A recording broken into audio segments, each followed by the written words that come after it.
Shalom teman-teman. Ya,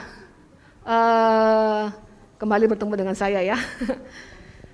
Ada yang belum kenal sama saya? Ya, belum. Nata belum kenal katanya. Ya, saya mau kenalin dulu kalau ada yang belum kenal, mungkin ada yang baru pertama kali gitu kan yang datang ke sini. Nama saya Fang Fang ya, atau Marini. Lebih dikenal di sini dengan nama Fang Fang ya. Nah, hari ini kita ada satu tema baru ya selama Desember. Kita selama Desember ini akan belajar bagaimana memiliki pikiran dan perasaan seperti Kristus. Bagaimana pikiran kita berpusatkan pada Kristus. Nah, selama Desember ini kita akan belajar tentang hal ini.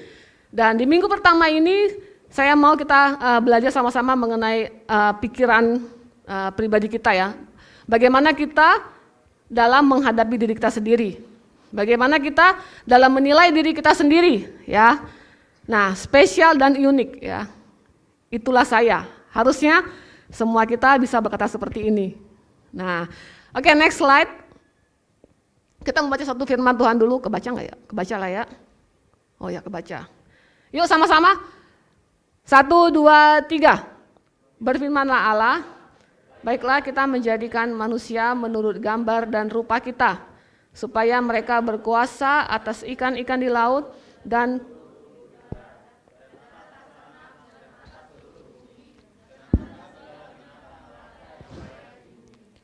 maka Allah menciptakan manusia itu menurut gambarnya, menurut gambar Allah diciptakannya mereka, laki-laki dan perempuan diciptakannya mereka.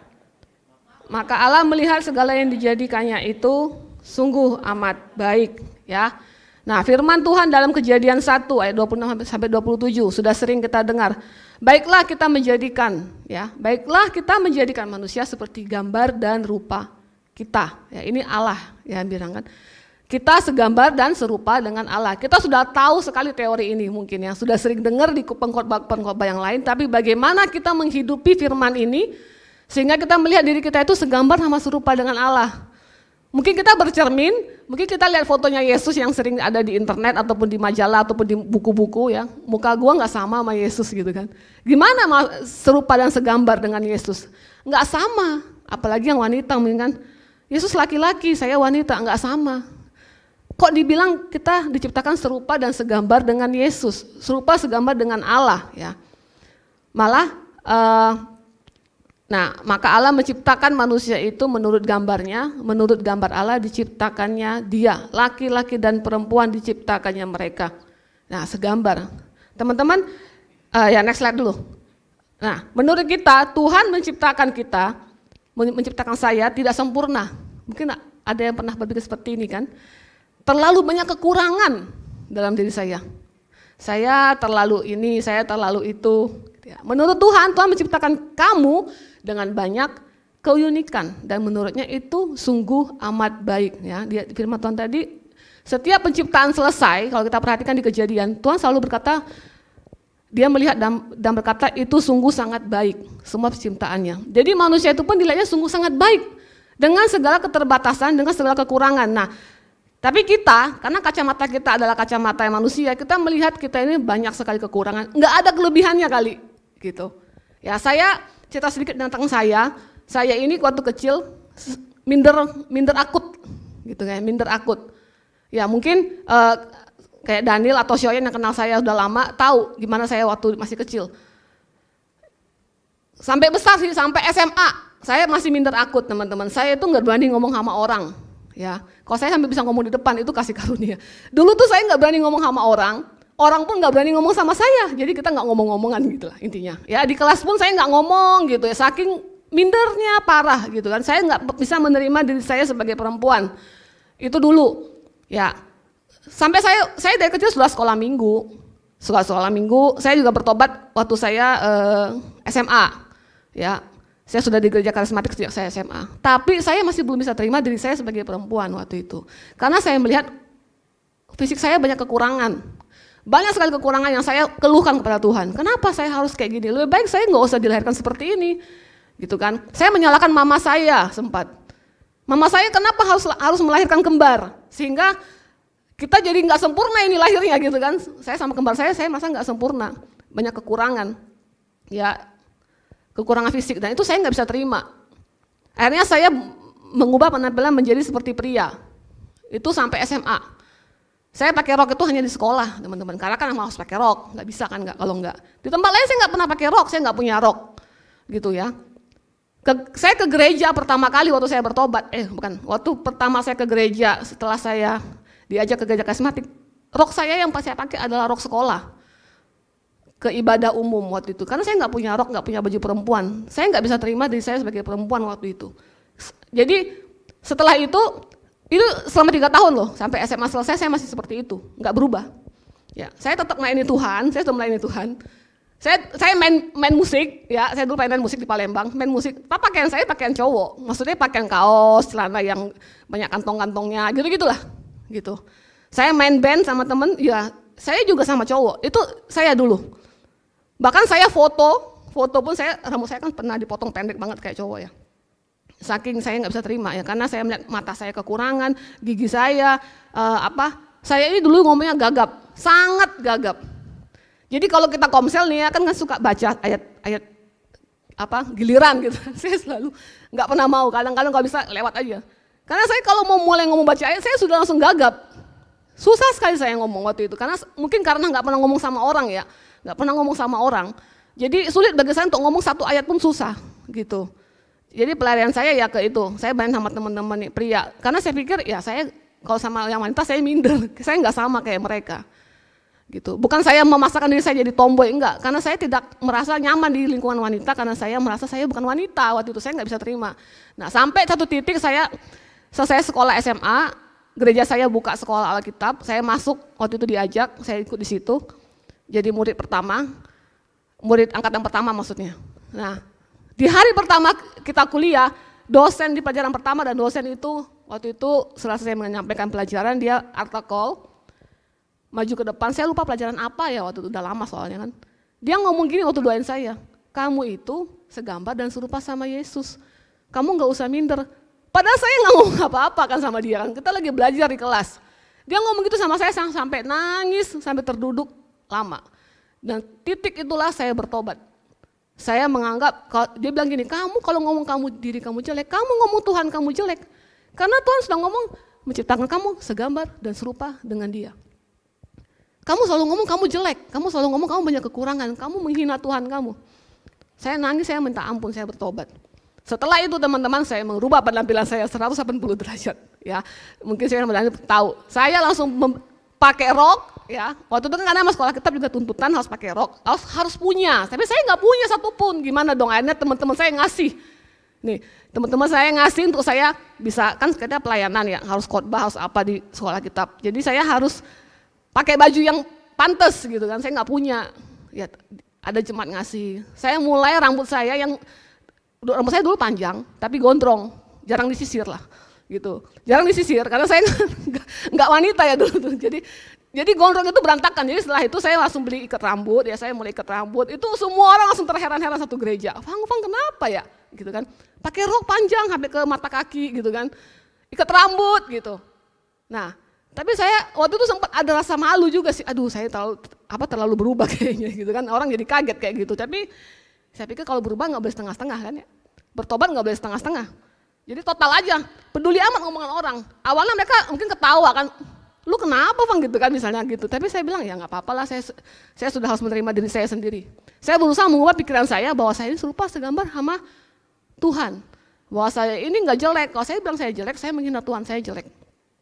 Nah setelah itu saya mulai berusaha lah beli baju perempuan, walaupun ya kondisi juga waktu itu kan mama saya udah nggak ada, jadi nggak ada yang ngajarin juga bagaimananya gitu kan. Saya belajar sendiri lah akhirnya. Baju-baju saya dulu baju perempuan itu dari orang semua, saya nggak bisa beli, saya nggak tahu cara belinya bagaimana kan. Ya, jadi begitulah ya teman-teman, itu singkatan saya. Bagaimana Tuhan mengubah saya sampai hari ini, saya mulai belajar ngomong, akhirnya saya mulai belajar ambil bagian bukan hanya main musik, saya WL waktu itu. Ya dengan kondisi keterbatasan saya, dengan ya gigi masih berantakan, ya sampai ada loh orang yang ke rumah saya nanyain, Cifang, Cici itu giginya kayak begitu kok pede ya gitu kan, saya ketawa aja pokoknya kan. Padahal giginya lebih lengkap dari saya loh teman-teman, dia cuma ada bolong 2 apa 3, dia nggak berani maju ke depan. Saya bilang ya sudahlah ya, kita kalau lihat kekurangan kita nggak ada habis-habisnya. Saya mah yang kalau saya masih bisa diterima di pelayanan ini, saya pelayanan lah gitu kan. Kalau nggak diterima karena kondisi gigi, ya udah saya mundur aja. Toh nggak ada yang suruh saya mundur. Sampai saya keluar dari gereja itu dan pindah ke Jakarta kan. Nah tapi teman-teman, saya mau kasih tahu satu hal ya, tidak ada yang bilang kita ini sempurna memang. Tapi semua kekurangan kita ini, itulah keunikan kita. Ya kekurangan saya kemarin bisa jadi berkat buat teman-teman saya yang lain lihat saya, dia aja kayak begitu bisa di depan, berani. Saya lebih baik dari dia secara fisik misalnya kan, tapi saya nggak berani. Saya berharap apa yang saya lakukan dengan segala keterbatasan saya itu bisa jadi berkat buat yang lihat saya. Walaupun saya tahu saya masih terus ada kekurangan di situ. Nah, semua di sini kita nggak ada yang sempurna pasti. Tuhan tidak menciptakan manusia itu sempurna, teman-teman. Tapi manusia itu diciptakan dengan keunikannya masing-masing. Yang udah wanita bijak pasti udah belajar nih. Ya, melalui keunikannya wanita berfungsi dan menjadi teladan. Nah, itu bahkan ada lagunya. Ya, ada lagu tentang judulnya Aku Istimewa. Itu di Wanita Bijak. Karena emang banyak sindrom minder ini banyak menghampiri para wanita biasanya. Aku nggak pede karena bulu mataku, aku nggak pede karena kakiku, aku nggak pede karena perutku gitu kan, aku nggak pede karena aku banyak bulunya atau misalnya gitu kan. Sindrom minder ini banyak menyerang wanita, makanya di Wanita Bijak tuh ada lagunya Aku Istimewa judulnya. Yang pernah ikut Wanita Bijak pasti tahu nih, yang belum nanti daftar kalau ada Wanita Bijak single ya. Nah promo sekalian. Nah next slide ya, tidak ada manusia yang sempurna ya, tapi Tuhan menciptakan kita dengan keunikannya masing-masing. Temukan ya, temukan keunikannya ya, temukan keunikannya Nata misalnya, temukan keunikannya Nanda. Di mana? Jangan bilang keterbatasan itu sebagai kekurangan yang tidak bisa diubah. Saya bukti nyata, walaupun belum tentu berubah semua dalam diri saya, teman-teman masih bisa lihat saya nggak selalu pakai baju perempuan kan, tapi setidaknya dulu saya lebih parah dari ini loh, lebih parah dari ini ya. Masih ada foto-fotonya soalnya, tapi saya nggak tampilin di sini. Nanti kaget. Nanti aja ya kalau ada yang mau lihat ya. Next slide ya. Ya Yeremia 1 ya, kita baca ayat lagi. Ya, saya bacain.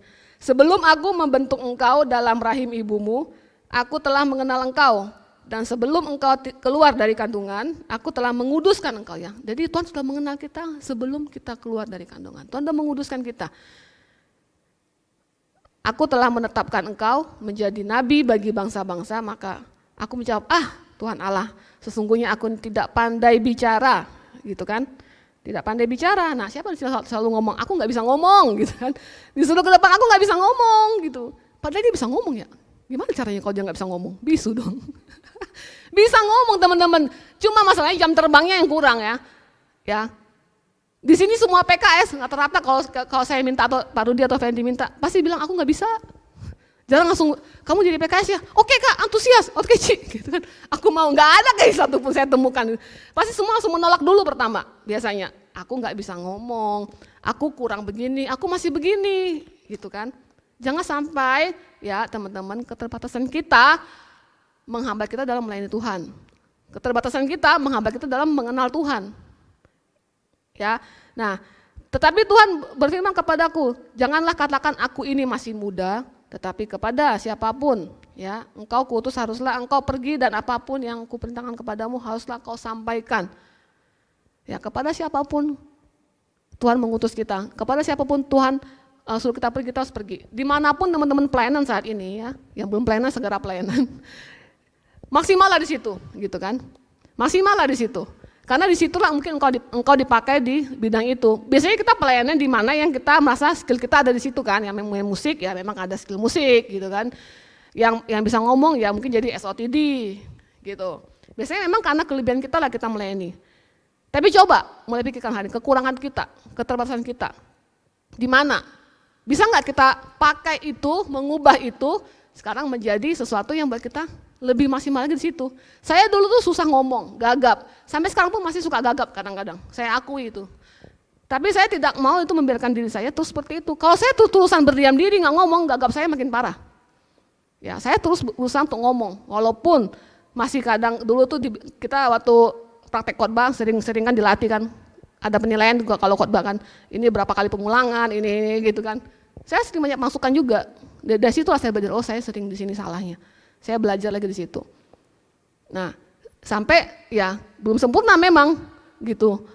Sampai sekarang pun kalau bisa saya nggak usah berdiri di sini sih, Fendi tahu lah. Saya nggak usah berdiri di sini kalau bisa.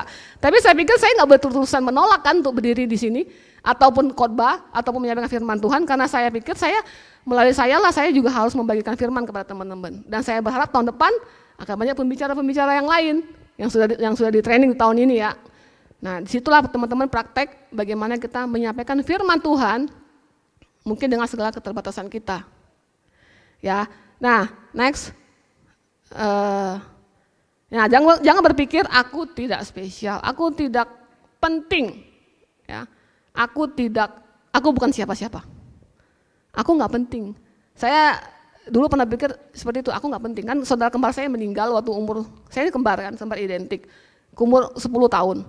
Waktu itu saya ngomong sama Tuhan begini, kenapa nggak saya aja yang dipanggil Tuhan, gitu kan? Karena saya memiliki keterbatasan lebih banyak daripada saudara kembar saya. Kenapa nggak saya aja yang dipanggil Tuhan? Kenapa harus dia yang lebih baik dari saya? Saya pikirkan. Tapi saya pikir ya memang karena Tuhan mau lakukan sesuatu buat saya. Tuhan proses saya di situ. Tapi saya sempat nanya loh. Itu saya 10 tahun saya sudah bisa mikir kayak gitu. Bisa nanya sama Tuhan, kenapa nggak Tuhan? Aku aja yang dipanggil. Kenapa harus dia? Gitu kan. Nah tapi ya jawaban Tuhan nggak ada. Waktu itu saya masih terlalu kecil mungkin untuk mendengar jawaban Tuhan. Tapi ya sekarang saya sudah tahu kenapa Tuhan mau saya tetap ada. Oke, sebelum masuk lebih lanjut saya mau kita lihat satu video, ya boleh disiapin dulu multimedia. Teman-teman, apa udah siap ya? Kalau udah siap, boleh langsung kalau sudah siap ya. Nah, sebelumnya ada satu ayat lagi, Filipi 2 ayat 5. Hendaklah kamu dalam hidupmu bersama menaruh pikiran dan perasaan yang terdapat juga dalam Kristus Yesus ya. Hendaklah dalam hidupmu bersama kamu menaruh pikiran dan perasaan yang terdapat juga dalam Kristus Yesus. Pikiran apa nih yang ada dalam Kristus Yesus? Perasaan apa yang ada dalam Kristus Yesus? Memang kita nggak bisa menggapai ya pikiran Tuhan. Kalau kita bisa menggapai pikiran Tuhan ya kita jadi sama kayak Tuhan kan. Tapi firman Tuhan itu, pikiran Tuhan itu tertulis di Alkitab. Kalau teman-teman mau tahu pikiran Tuhan, baca Alkitab.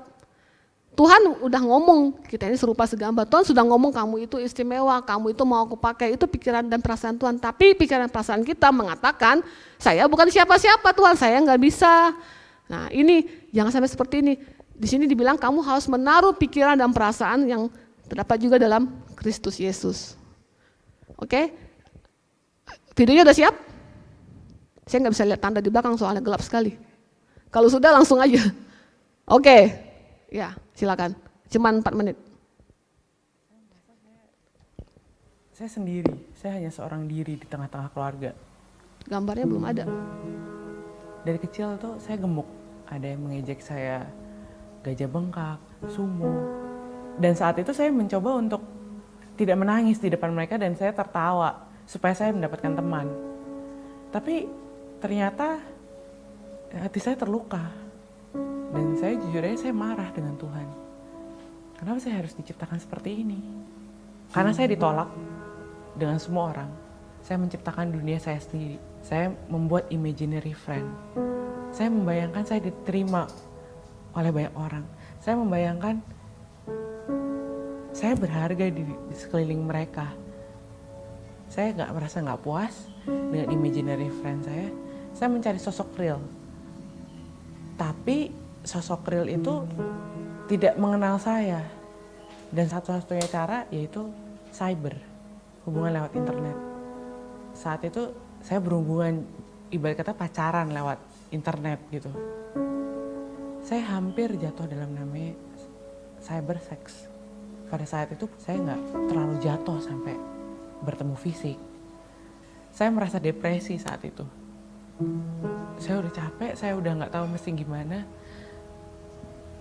Dan saya mengambil saat waktu sendirian dengan Tuhan.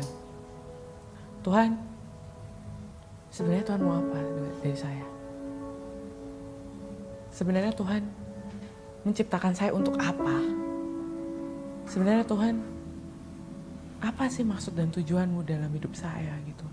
Tuhan saat itu berbicara pribadi dengan saya. Sar, kamu berharga.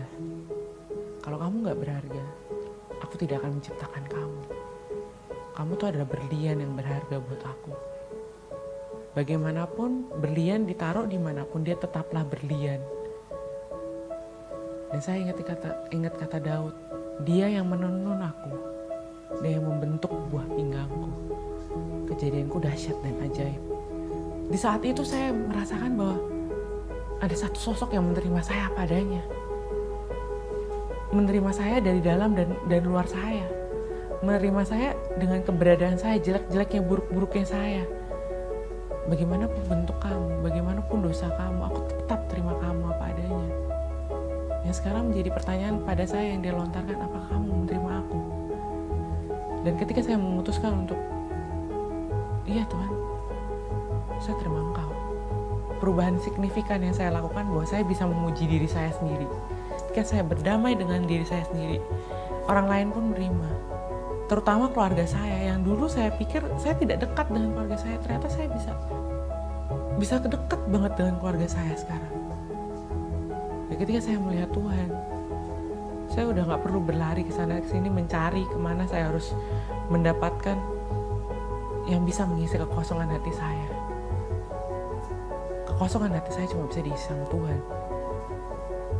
Dan ketika saya mendapatkan Tuhan, saya berharga. Dan saya tidak perlu mencari kasih. Yang perlu kita lakukan adalah berdiam diri, berdoa kepada Tuhan. Tuhan tuh di depan kita. Dan dia sendiri yang akan memeluk kita, dia akan sendiri yang memegang erat kita bahwa, hei, aku memperhatikan kamu loh. Hei, aku mengasihi kamu loh. Saya Sarita dan ini ceritaku. Oke, thank you. Nah, teman-teman, ini salah satu orang yang sudah bertobat juga ya, Sarita. Nah, dia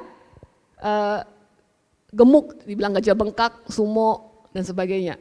Ya, fisik. Nah, ini kan pasti sakit banget kalau perempuan dibilang gemuk ya. Agak gemuk aja kita sakit, apalagi dibilang gemuk, sumo, gajah bengkak. Nah, tapi dia bisa mengubah cara pikirnya, mengubah pikiran dan perasaannya saat dia sudah bertemu Tuhan. Nah, kita teman-teman yang mungkin belum pulih hari ini, kalau ada ya, teman-teman perlu ketemu Tuhan. Ya, perlu ketemu Tuhan. Karena memang omongan manusia itu akan selalu ada. Teman-teman sudah memperbaiki diri pun akan selalu ada perkataan dari orang lain. Ya. Jadi teman-teman perlu ketemu Tuhan supaya pulih 100%. 100%. Saat ada yang ngomongin kita pun kita tidak lagi rasa malu ataupun minder atau apapun, merasa nggak pantas, nggak layak gitu ya. Biasanya yang nggak pulih-pulih ini emang belum ketemu Tuhan. Nah, saya dulu juga begitu. Mungkin saya udah pelayanan gitu, tapi saya mungkin belum ketemu Tuhan secara pribadi. Gambar diri saya belum berubah gitu. Tapi saya sudah mulai berubah. Saya bisa pulih 100%. Kita bisa berdamai dengan diri saya kayak katanya kan, kita diterima. Ya, diterima. Tapi kalau kita nggak berdamai dengan diri saya, nggak ada yang terima kita biasanya. Karena kita merasa orang itu melihat kita tuh dengan mata yang bagaimana ya. Melihat kita dengan meremehkan kita, menyepelekan kita. Karena sebenarnya itu perasaan kita doang. Makanya dibilang Filipi 2 ayat 5, taruhlah perasaan dan pikiran seperti Kristus. Perasaannya juga harus diubah. Perasaan ini sangat kuat kalau untuk wanita. Lebih kuat daripada pikiran. Kalau sudah mellow, kalau sudah sedih, kalau sudah galau atau kalau sudah minder, ya itu semua ya lewat. Ya, pikiran waras pun lewat biasanya, pikiran normal pun lewat. Berbeda dengan pria, biasanya pikiran kan lebih kuat. Mereka tidak main di perasaan. Makanya, tapi di sini dibilang pikiran dan perasaan seperti Kristus. Berarti ini untuk pria dan wanita. Menaruh pikiran dan perasaan seperti Kristus. Mengubah mindset kita yang lama.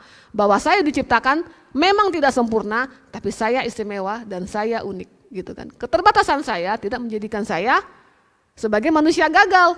Ya, keterbatasan saya menjadikan saya sebagai manusia yang 100% mengandalkan Tuhan. Ya, mengubah pikiran itu memang nggak gampang. Ya, maka saya bilang ketemu Tuhan. Ya, harus ketemu Tuhan. Pola pikir kita ini yang udah 20, yang usia 20-an, 30-an kan sudah lama. Jadi itu mengubah itu nggak bisa dengan kekuatan manusia ataupun oleh orang lain. Pasangan kita pun nggak bisa mengubah kita. Hanya Tuhan, teman-teman. Hanya Tuhan ya. Nah, next slide. Saya dikit lagi tinggal. Nah, terlalu kecil ya. Pandanglah diri kita ya, saya langsung ke bawahnya ya. Seperti Kristus melihat kita. Dia berkata sungguh amat baik saat dia selesai menciptakan kita Dia sudah mempersiapkan begitu banyak keunikan dan keistimewaan dalam diri kita yang tentunya tidak akan ada di dalam diri orang lain. Keunikannya Gita misalnya tidak akan ada di dalam dirinya Fenty. Begitu juga sebaliknya. Ya, tidak akan menemukan kesamaan dalam diri dua orang walaupun dia kembar. Saya sama saudara kembar saya nggak ada yang sama satupun. Muka doang yang sama. Muka doang. Nggak ada yang sama dari kita. Sifatnya pun nggak ada yang sama. Berbeda 180 derajat. Tidak ada yang sama.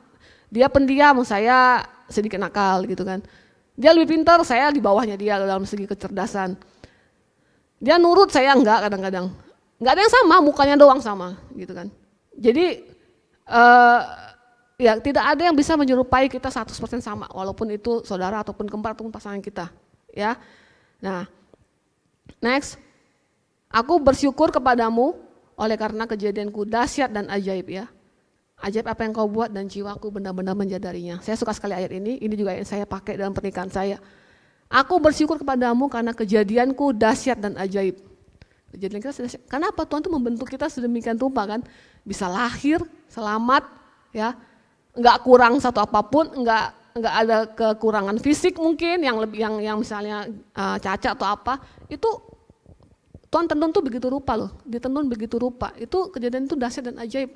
Menciptakan kita itu enggak sama dengan cara Tuhan menciptakan hewan ataupun tumbuhan gitu kan. Enggak sama, kita dibangun ya dari tanah liat dan yang wanita diambil dari rusuk laki-laki. Waktu Tuhan menciptakan hewan, tumbuhan langsung jadilah. Itu kan, jadilah. Langsung, enggak sama dengan waktu dia menciptakan kita. Ini istimewa teman-teman, istimewa ya.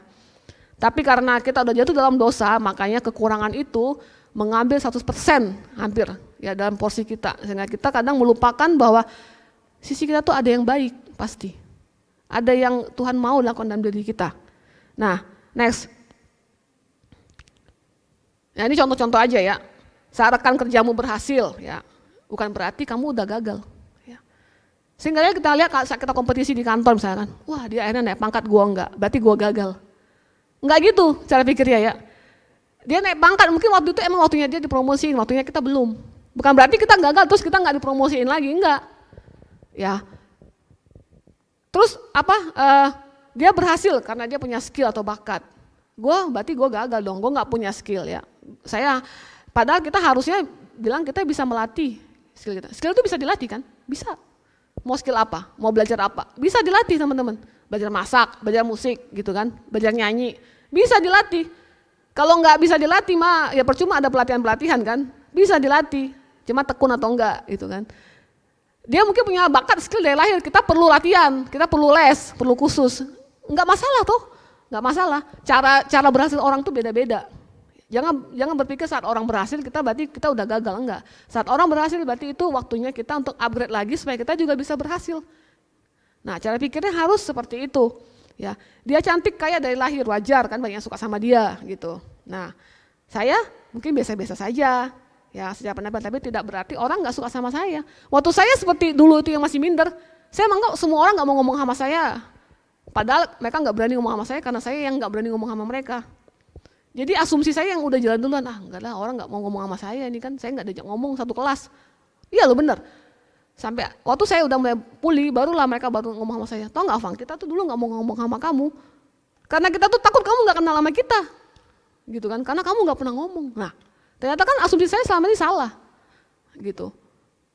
Jadi teman-teman, walaupun kita jelek, kalau kata orang ya, kata orang dunia nih, padahal kata Tuhan tuh nggak ada yang jelek. Bukan berarti orang itu nggak suka sama kita. Ya. Walaupun kita mungkin ada keterbatasan yang lain, kita pemarah, mungkin kita orangnya sensitifan, bukan berarti kita nggak punya teman kan? Tetap punya teman, tetap ada orang yang suka sama saya dan menerima apa adanya kita, gitu. Nah, terus apa yang harus kita lakukan? Ya, apa yang harus kita lakukan? Ya, mengubah keterbatasan, ya, menjadi sebuah keunikan. Ya, nah, katakan pada diri sendiri bahwa aku ini istimewa dan unik. Aku bisa karena kasih Tuhan ada bersama dengan kita. Nah, saya mau minta waktu 2 menit. Teman-teman boleh ngobrol kiri kanan aja. Saya kasih waktu 2 menit aja. Coba sama-sama cerita sedikit. Apa keterbatasan yang sekarang nih masih berasa di teman-teman kan, yang mungkin masih sulit untuk untuk dilepaskan, diterima. Aduh, gue ini masih kayak begini, rambut gue nggak lurus-lurus, pokoknya gitu kan. Udah di rebonding, udah di smoothing, gitu kan. Balik lagi misalnya, gitu kan. Ya mungkin boleh cerita ya. Kan ada tuh perempuan nih kadang rambut lurus salah, rambut keriting salah, gitu kan ya. Tahu mau rambutnya gimana, gitu kan. Nah mungkin 1 menit atau 2 menit boleh cerita keterbatasan yang masih belum kamu bisa terima nih dalam diri kamu ya. Kekurangan apa? Ada enggak? Ya, ada enggak? Kalau enggak ada ya puji Tuhan berarti sudah ketemu Tuhan. Udah pulih 100% ya. Biasanya anak muda ini soalnya lihatnya penampilan biasanya.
Oke, sudah? Belum ya? Oh, belum selesai. Sudah ya? Panjang kayaknya ya. Konseling nanti kita. Oh, udah 2 menit belum sih? Saya juga nggak tahu. Sudah kan? Sudah. Udah loh. Itu dari belakang udah bilang udah. Oke, ya teman-teman. Nah, kalau di sini nanti ada ya yang masih belum bisa menerima kekurangannya atau keterbatasannya, nanti boleh sharing lagi dengan PKS-nya ya. Mana ibu-ibu PKS, bapak-bapak PKS, tolong ini dibantu ya teman-teman kita yang masih belum pulih 100% menerima keadaannya ya. Nah, saya mau tutup dengan 1 ayat ya, ayat terakhir. Ya, 2 Korintus 12 ya, ayat 9 sampai 10. Ya, ini ayat terakhir aja. Tetapi jawab Tuhan kepadaku, cukuplah kasih karuniaku kepadamu ya. Cukuplah kasih karunia Tuhan kepada kita. Ya. Sebab justru dalam kelemahanmu, kuasaku menjadi sempurna. Ya. Kalau kita terus merasa bisa, saya bisa, kita nggak pernah tuh minta pertolongan Tuhan pastinya. Nah itulah kenapa Tuhan menciptakan kita dengan adanya kelemahan. Supaya kita berdoa, minta pertolongan sama Tuhan gitu kan. Tuhan aku nggak bisa ini, aku nggak bisa ngomong gitu kan. Tuhan tolong dong supaya aku bisa ngomong. Tuhan aku nggak bisa nyanyi nih, Tuhan tolong dong supaya aku lepas latihan, suaraku bisa jadi bagus gitu kan. Nah ini karena kita ada kelemahan, kita pasti cari Tuhan. Tapi kalau kita udah 100% sempurna, nggak butuh Tuhan lagi ya, udah terangkat ke sorga. Ya, sebab itu terlebih suka aku bermegah atas kelemahanku supaya kuasa Kristus turun menaungi aku. Karena itu aku senang dan rela di dalam kelemahan ya, di dalam kesiksaan, di dalam kesukaran, di dalam penganiayaan dan kesukaran karena Kristus. Sebab jika aku lemah maka aku kuat. Oke, coba sama-sama kita katakan, jika aku lemah maka aku kuat. Maka aku kuat ya. Oke. Nah, yuk mari kita bangkit berdiri ya. Kita mau datang sama Tuhan. Teman-teman yang tadi sudah sharing ya boleh sekarang ini datang sama Tuhan ya, ngomong sama Tuhan. Tadi kan udah ngomong sama kiri kanannya nih. Buat teman-teman yang belum ya, bisa menerima dirinya 100%, ya dengan segala keterbatasan dan keunikannya, boleh kita datang sama Tuhan, kita sampaikan pada Tuhan, Tuhan aku punya kelemahan ini nih. Tuhan aku sulit untuk ngomong, Tuhan aku nih kok selalu gagal dalam pekerjaan. Atau Tuhan aku selalu gagal dalam asmara, putus, kalau enggak ditolak gitu kan. Kalau enggak sebelah tangan, bertepuk sebelah tangan, kok aku gagal mulu ya Tuhan. Apa yang salah gitu kan. Ya, yuk teman-teman, ya mungkin tim pujian boleh bawakan satu lagu. Terima kasih Tuhan, karena kasih karunia Tuhan itu cukup buat kami. Biarlah kami menghargai Tuhan, apa yang sudah Tuhan berikan buat hidup kami. Kami tahu kami jauh dari sempurna Tuhan, tapi saat kami bersama dengan Tuhan, saat kami ketemu Engkau Tuhan, kami disempurnakan. Kami dicintai secara sempurna oleh Tuhan. Yes Tuhan.